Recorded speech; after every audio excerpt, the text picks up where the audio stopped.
I'm very glad that we have been joined by one of a very interesting speaker. He happens to be a motivational speaker, and he's been our show on numerous times. So once again, we are very glad that we have been joined by Mr. SabbahUddin. Assalamu alaikum, sir, and thank you so much for coming to our show. Wa alaikum salam. It's a pleasure to be with you, Hajra. Right. So you've seen that how when we talked about the golden legacy of the PTV, the golden era of the PTV, there was, the content was there, but the quality was the main character. The quality never suffered. But now we see that there's so many programs out there, but we don't see that charm, right? So how can we create a quality content for the young people out there so that they retain the values while at the same time they get modernized? When we talk about the young people, and when we talk about the youth in this country, we normally have an idea about a segment of society, the majority segment of the society that is brimming with ideas. True. Radiating creativity, innovating, dreaming about new things, full of energy, But it happens under very utopic and ideal circumstances. True. So what we have taken out of this entire thing is education. And when I say education, it's not the formal education or the curriculum we follow. By education, I mean knowledge.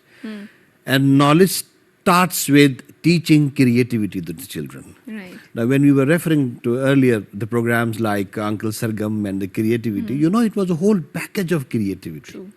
He was not alone. He had a bunch of other characters with him that were creating new discussions, new ideas, conveying the message to the society. So we have taken away this creativity out of our educational and knowledge system. True. The second thing is innovation. We are a very scared nation. We are very scared people. We do not encourage our young ones to innovate, to dream. Right. And we try them that they should follow our path, our thinking patterns, our mind. And if this happens, then of course then we will have the dearth of everything. The dearth of quality content, the dearth of wisdom, the intellect and innovation.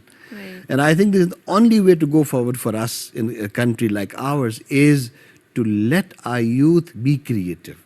Right. Encourage them in arts. Encourage them to think and dream and create whatever they want to create. Right. But when we talk about, thank you so much for pointing, so many important points, and you talked about the creativity. And I think one of the challenges, and at the same time, it's an opportunity that we talk about in this particular digital era, in this 21st century, is the role of social media. And we've seen that there's so many over deluge of the information that is coming, right? And there are no filters on it, right? And if there are filters, so young people know a lot of other ways to access it, right? So how can we protect our younger people, our younger generation, so that they're more adept at having a more value-based system? Because nowadays you generally feel that those values are eroding, and then the generally degradation that we are witnessing, right? And that is because of the barrage of the information that is coming, which is also very confusing in one aspect, right? So how do we protect our young people? Let me pick the one word you spelled out just now. There is access. The access doesn't mean that we opened a barrage of information and knowledge on the children. True. The access means an opportunity for them to access the opportunity Right. to grow, to think, to equip themselves with the required skills, to earn knowledge, to gain wisdom, and to explore the ways how they can be a beneficial and functional member of society. Right. That access actually means. Access doesn't mean that you have a tab in your hand and a tablet in your hand and you are, scrolling through 1,000 trillion terabytes or gigabytes of information on it, and which is flooding you and confusing you. We use the word ilman nafi'an. Right. And there's a hadith also, that knowledge that is useful. So we have to guide our young ones toward the useful knowledge.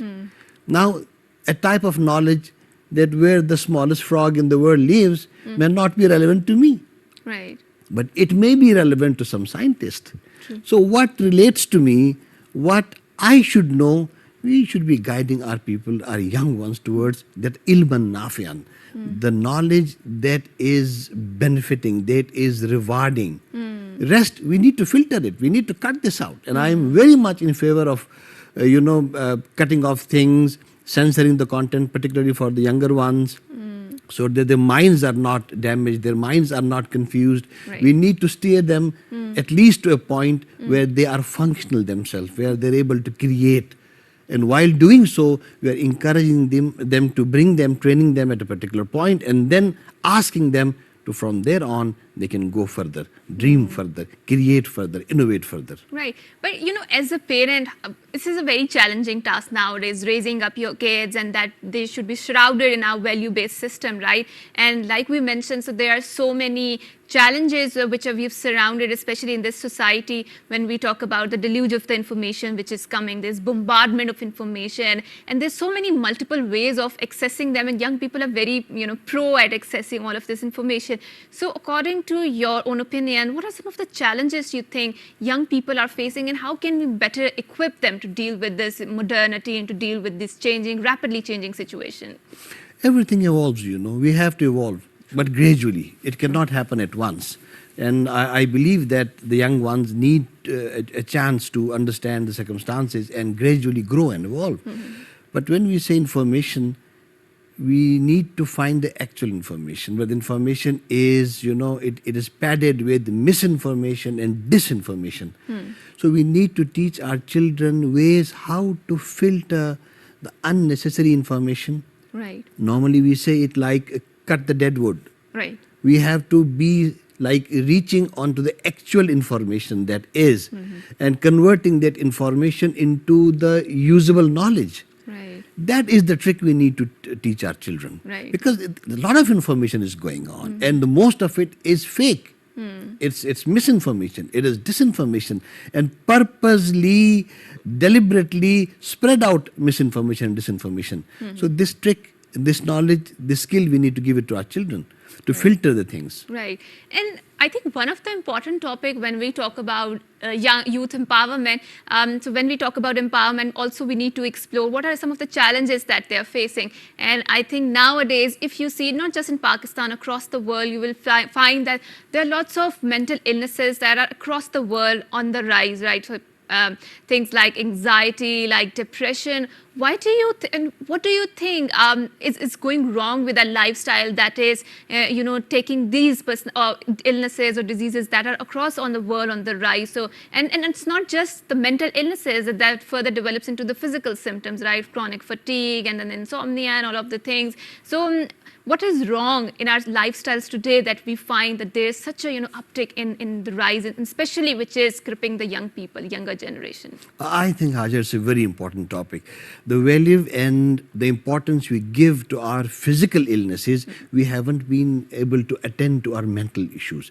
First of all, we have to recognize that mental issues are a real issues that impede the progress of this nation, particularly development of our youth. We need to understand this. The second thing is we need to understand that the stress has become a habit for us. Right. Why the zebras don't get heart attacks, why the animals do not get stressed out. Stress is a natural mechanism. It is one of the defensive mechanisms that actually rushes the blood through your body, makes you able to run away from a place, If a zebra is chased by a lion, the zebra is stressed. It puts all its energy into the body and it runs, but once it is away from the lion, it has calmed down. We humans, we stress and stress and stress, and it has become a habit for us. And it is costing us a lot. It is costing us our mental issues. We have to understand and teach it to the young ones that first we need to understand that this is the real issue. Mental issues should not be stigmatized. Right. We can have a fever, we can have an infection, we can have a mental issue. And we should consult the people who know about this. It is very bad stigmatizing like that. And I think one of the important thing here is why our young ones are committing suicides. Right. Today, like when I say this, a lot of our young ones in the mountain areas, the suicide rate has gone up. Right. It's fine, the challenges are there, the frustrations are there, but what makes the people commit suicide? One of the important factor is mental issues. Right. And this is very demoralizing and discouraging thing. I think you have brought up a very important topic, and I think we will need another program to discuss this. That's very true, and definitely we will continue to talk about this particular very pertinent issue. Now, let's develop this conversation on further lines when we talk about youth empowerment or younger people. So I think when you are in that particular phase, when you are transitioning from your teenage and into the early 20s, so one of the things that is very stressful, because you talked about the stress and the triggers, is the subject or the academic pressures that they're undergoing through, right? And when we talk about our parents' generation, so they have their particular ideas about, what sort of field they want their younger kids to join, one that is lucrative, one that is going to uplift their lifestyles, and then they have a different sort of, ideas in their heads, and sometimes they don't synchronize well, right? And then they develop so much pressure about being a doctor or engineer or in these particular fields. So how do you think, so I think there is a need for our parents so we can reparent them, right? And parenting is not an easy task, right? It is something that we are taught, it's very innate thing, we can do that. So do you think that how would you evaluate the importance of a dialogue between a younger child, between a children and a parents, so that they're better able to sort the issues out? The biggest challenge for parents is unlearning what they have learned from their parents. That's very difficult. And then and then they need to engage with the children, the young ones, and understand. The first thing is the teen years. Until the time they don't cross the teen years, we have to understand they're very vulnerable. True. Lots of dozens of hormones rushing through their bodies, particularly our daughters. We have to understand that at this very time, their minds are not fully mature, they're growing. Their bodies are not fully biologically matured, they are evolving. And the amount of hormones they have in their body, their decision-making process has gone for a 6. The parents need to understand this first. So instead of, reacting to what the children are doing, they need to understand this, that the children are not themselves particularly at this stage. True. How to steer them, how to take them away, how to assist them actually in that situation. Parents should be knowing that. But unfortunately, myself including, we react because we have a lot of burdens on our head and we think, look, I'm the provider of this house and I'm not getting a respect, and my daughter is yelling at me, or my son is, he's not behaving in the right way. We need to unlearn. True. We need to give them some allowance, particularly for the years. And that is the time when they're most vulnerable. True. And everything starts from a household. Yes. Now, when we talk about youth of this entire society or the nation, we have to start from our house. That's true. How empowered our children are, how involved they are in our decisions, how they are engaged with how we value their opinions, So as parents, I think we would be more responsible if the children, they don't follow a particular pattern.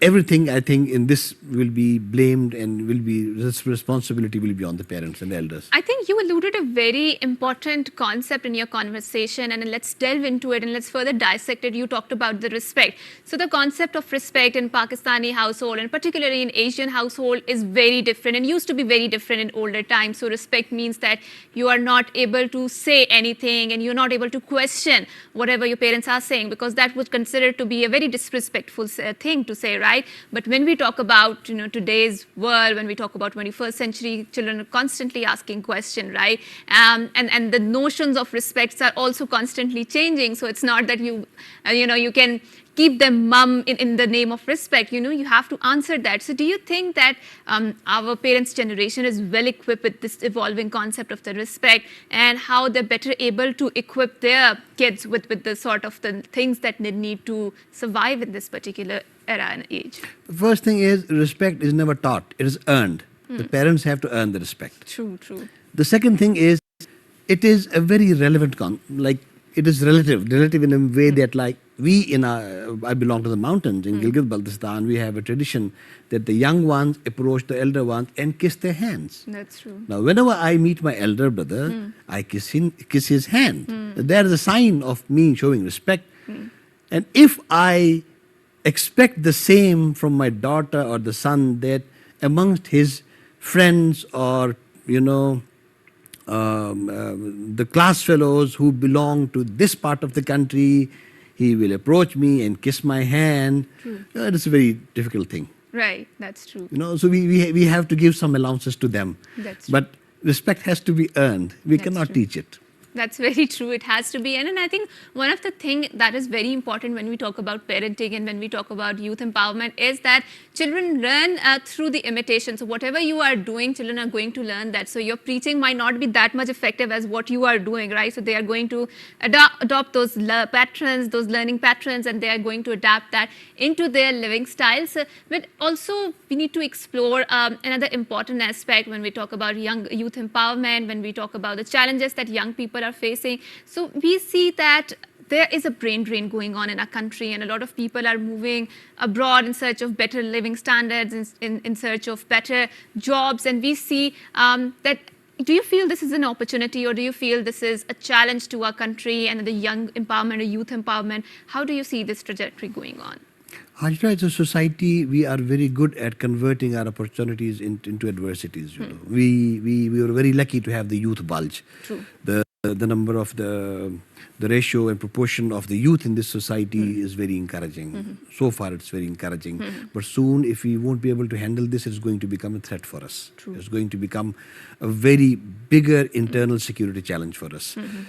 Right at this very time, the number of people who have access to the quality knowledge, which trains them in creativity, innovation, or equips them with the relevant skill is very less.